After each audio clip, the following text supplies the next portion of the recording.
everybody, my name is Morgan and welcome to My Beautiful Autism. Today, this is going to be my intro video, so this is just going to let you guys know a little bit about me. I'm 21 years old. I'm originally from the United States of America, but I moved to the United Kingdom when I was 20 years old to be with my partner. We got married when we were 19 and we've been happily married ever since. We just celebrated our 1-year anniversary a few months ago. I work full-time in the care industry. And about 4 months ago, I received an autism diagnosis. I also received a diagnosis of ADHD and sensory processing disorder. And that secondary diagnosis of sensory processing disorder just means that my sensory needs are slightly elevated and higher than somebody with classic autism. So more of my behaviors might be linked to sensory processing instead of communication issues and things like that.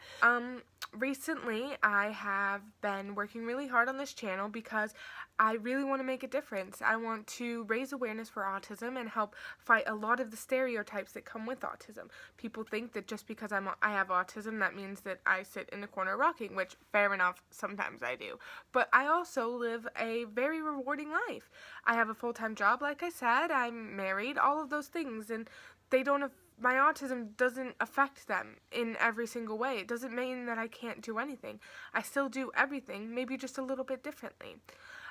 So I went ahead and told all of my friends and family before I'm releasing this, just as kind of a courtesy to say, hey, this is what's going on.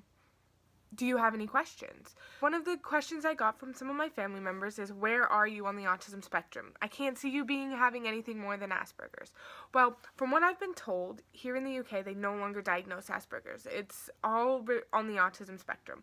So I'm diagnosed with high-functioning autism to moderate-functioning autism. It depends on a lot of factors. My communication and executive function suffer greatly when I have a lot of stress. So when I'm in a really stressful situation, I can go through periods of time from 2 to 6 weeks of more moderate functioning. So I need a lot more help to understand how to live my daily life. I can still do it. Don't get me wrong. I'm still mostly independent, but I need a lot more help. But usually when I'm just living my life normally, I high functioning, so that means that I can communicate effectively and I can handle most of my sensory information and deal with my sensory processing independently. To explain myself as I'm verbal, I use words to communicate most of the time. Sometimes I do struggle with meaningful communication, so I have a lot of words that I can say, but sometimes I can't quite get across what I mean. In those times, sometimes I choose to use a communication app with my partner, or also we use some basic sign language for things like eat, drink, food, which is just eat, things like that, just so that if I'm really stressed out and I'm struggling, I have a way to communicate with her without having to get myself all stressed out. So another question that's commonly asked that I've gotten a few times from friends and family members is, why have I gone out with them before and seemed completely normal? And the answer to that is, I've never gone out and seemed completely normal. And I don't care who you are, I don't care what you think, it's not. The way that I act in public is not normal. I am very, very socially shy, and when I am not able to express my sensory needs appropriately, I am just shut down. I go through what's called shutdown. So basically, I'm quiet, I look down, and I seem really, really nervous. And that's not me. I'm a really outgoing and fun person when you get to know me and when I get to know you. When I'm in public now, I do not suppress any of the stimulatory behaviors that I want to have. As long as they are not harming myself or anyone else, I don't see a reason not to do them. Sometimes when I'm in public, I use auditory stims. So I want to listen to I listen to music. Sometimes I'll hold my phone to my head and listen to music, because this allows me to stop hearing 100 million little sounds and focus on one thing to get myself composed again. Sometimes I use vocal stims, so if I'm hearing a lot of things, I will create my own noises. You can look back at another one of my videos that I'll link here, and it shows me having some vocal stims.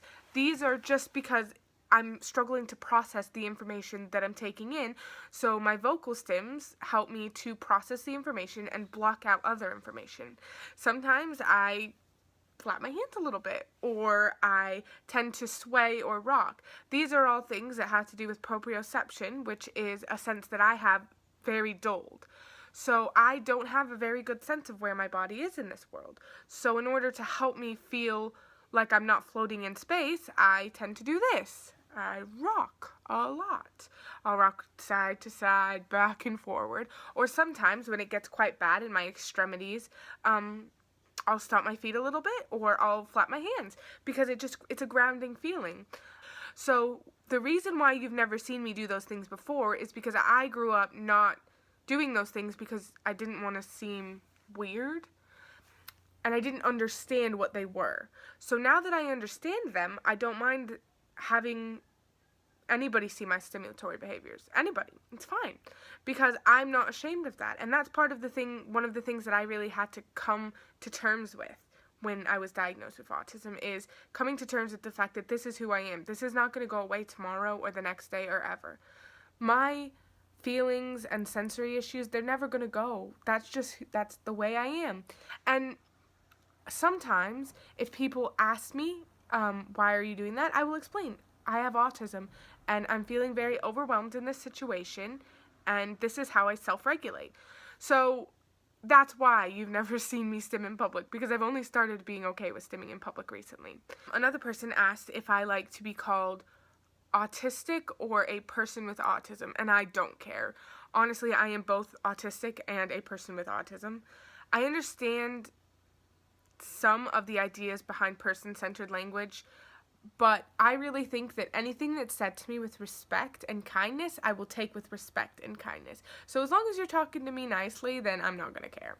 I'm going to say, awesome. Yeah, I am a person with autism, and I also am an autistic person. It doesn't matter. That label doesn't define me. It doesn't change who I am as a person. It doesn't change what I'm worth. Well, so what I really hope to accomplish is to raise awareness. So I want you guys to feel like you guys can come here and comment and like and share your stories with me, and maybe we'll talk about it. Maybe you have a question and we can talk about that here. I want this to be a place for everybody. So thanks for watching, guys. Like this video, comment down below if you have any suggestions for future topics. Subscribe and hit that notification bell, that way you know when I put new videos out. I'm aiming for 2 times a week. I'm going to try and do 1 vlog style and 1 info style, sit down like this, just talking between us.